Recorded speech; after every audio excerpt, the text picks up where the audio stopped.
من الشیطان الرجیم بسم اللہ الرحمن الرحیم صلی اللہ علیہ حبیبہ سیدنا محمد وآلہ وصحبہ وبارک وسلم۔ یا اللہ اپنے صفت نور اور صفت علیم سے مدد فرما تاکہ عرض کر سکوں۔ ایک سوال یہ ہے، کیا اللہ گناہ کا حکم بھی دے سکتا ہے یا دیتا ہے؟ تو اس کا جواب یہ ہے کہ اللہ ہر عیب اور ہر نقص سے پاک ہے۔ وہ نیکی کا حکم دیتا ہے اور نیکی کو پسند فرماتا ہے، اور گناہ سے منع فرماتا ہے اور گناہ کو ناپسند فرماتا ہے۔ پر نیکی کی عام ڈیفینیشن کیا ہے، اس کو سمجھنا چاہیے کہ جس چیز کا حکم اللہ اور اس کا رسول دے دیں وہ نیکی ہے، اور جس چیز سے اللہ اور اس کا رسول منع فرما دیں یہ گناہ ہے۔ تو جس چیز کا بھی اللہ حکم دے گا وہ گناہ نہیں رہے گا بلکہ نیکی ہو جائے گا۔ مثال کے طور پہ سمجھیں اس کو کہ پچھلی شریعتوں میں جو چیزیں حرام تھیں، جو منع تھیں، ان کا حکم دے دیا نبی پاک صلی اللہ علیہ وآلہ وسلم کو کہ یہ آپ پہ بھی حلال ہیں اور آپ کی امت کے لیے بھی حلال ہیں۔ اب اگر کوئی چیز حرام ہے تو وہ در حقیقت کیا ہے؟ گناہ ہے نا۔ اس کا حکم تو نہیں دینا چاہیے۔ اگر اس کا حکم دیا ہے تو پھر گناہ کا حکم دیا ہے۔ تو جب وہ حرام چیز کا حکم دے رہا ہے نبی پاک کو کہ یہ آپ حرام کام کر لیں، تو اب وہ حرام رہا نہیں، وہ حلال ہو گیا۔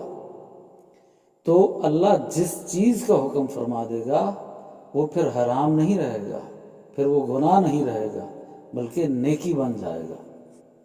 ایسے مثال کے طور پہ اس دنیا میں کیا حکم ہے کہ شریعت میں نبی پاک کی حکم ہے کہ مرد سونا نہیں پہن سکتا، مرد پہ سونا پہننا حرام ہے۔ پر جنت میں اللہ پاک فرمائے گا جو مرد ہیں وہ بھی سونے کے زیور پہنیں گے، کنگن پہنیں گے۔ تو اب اللہ نے کیا گناہ کا حکم دیا ہے؟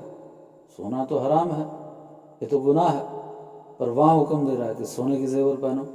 تو اللہ کے اوپر پابندی نہیں ہے، اللہ جو بھی فرمائے گا وہی چیز نیکی ہو جائے گی۔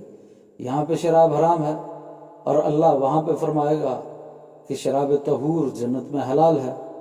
یہاں پہ 4 سے زیادہ آپ نکاح نہیں کر سکتے، وہاں پہ ہر جنتی کے ساتھ 71 حوریں ہوں گی۔ تو اللہ کے اوپر شریعت کی کوئی پابندی نہیں ہے۔ شریعت کی پابندی ہے مخلوقات پہ، اور وہ بھی صرف 2 مخلوقوں پہ، ایک انسان پہ اور ایک جن پہ۔ باقی کسی مخلوق پہ شریعت کی کوئی پابندی نہیں ہے۔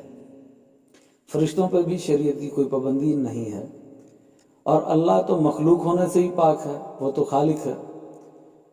تو اللہ کا کوئی مذہب نہیں ہے، کوئی دین نہیں ہے، کوئی شریعت نہیں ہے۔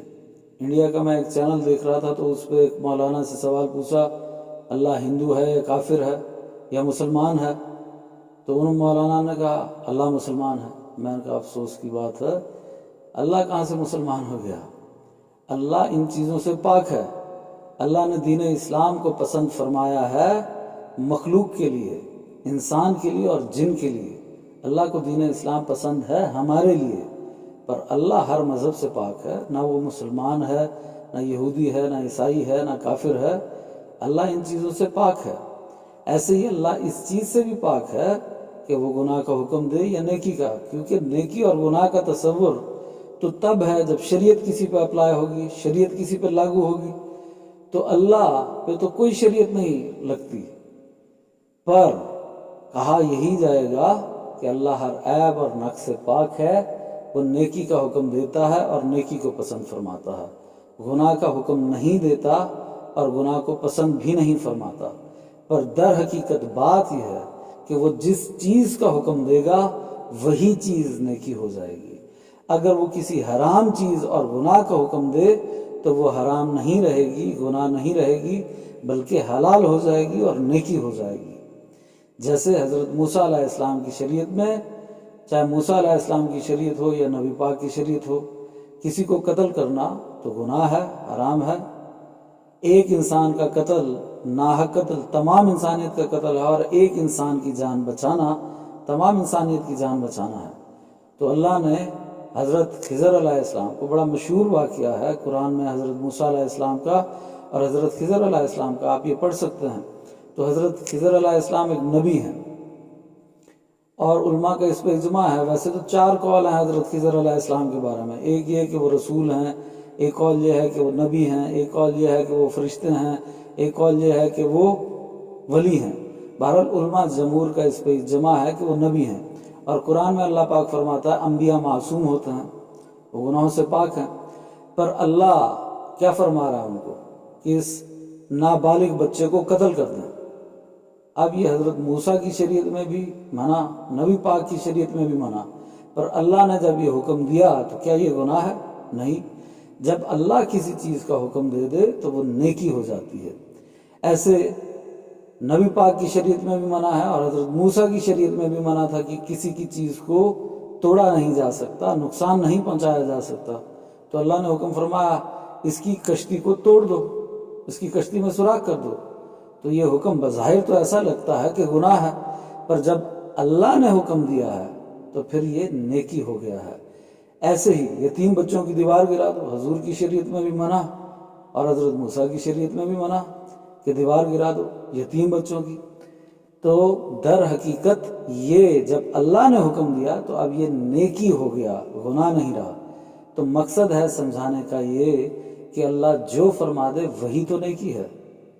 ویسے وہ ہر عیب اور نقص سے پاک ہے، نیکی کا حکم دیتا ہے اور نیکی کو پسند فرماتا ہے، گناہ سے منع فرماتا ہے اور گناہ کو ناپسند فرماتا ہے.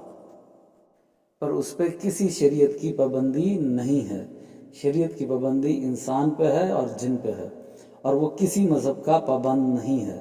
دین اسلام کو ضرور پسند فرماتا ہے، پر اپنی مخلوق کے لیے، انسانوں کے لیے اور جنات کے لیے. اور اب کوئی دین اسلام پہ نہ مرا، ایمان پہ نہ مرا تو وہ جنت میں کبھی داخل نہیں ہو سکتا، پر وہ خود ان چیزوں سے پاک ہے. بس مختصر بات اتنی کہ اللہ جو بھی حکم فرمائے گا در حقیقت وہی چیز نیکی ہے. اگر وہ کسی گناہ کی چیز کا حکم فرما دے تو وہ گناہ نہیں رہے گا، پھر نیکی ہو جائے گا. پر یہ بات صرف سمجھانے کی نیت سے آپ کو بتائی ہے تاکہ آپ کو اصل حقیقت سمجھ میں آ جائے. پر یہ نہیں کہ آپ یوں کہتے پھریں. کہنا یہی ہے کہ اللہ نیکی کا حکم دیتا ہے اور گناہ سے منع فرماتا ہے. پر اس کی حقیقت سمجھانا مقصود تھی کہ وہ اگر کسی چیز کا بھی حکم دے دے وہی چیز نیکی بن جائے گی. اللہ پاک اس میں جو حق ہے اس کو سمجھنے کی توفیق عطا فرمائے. آمین.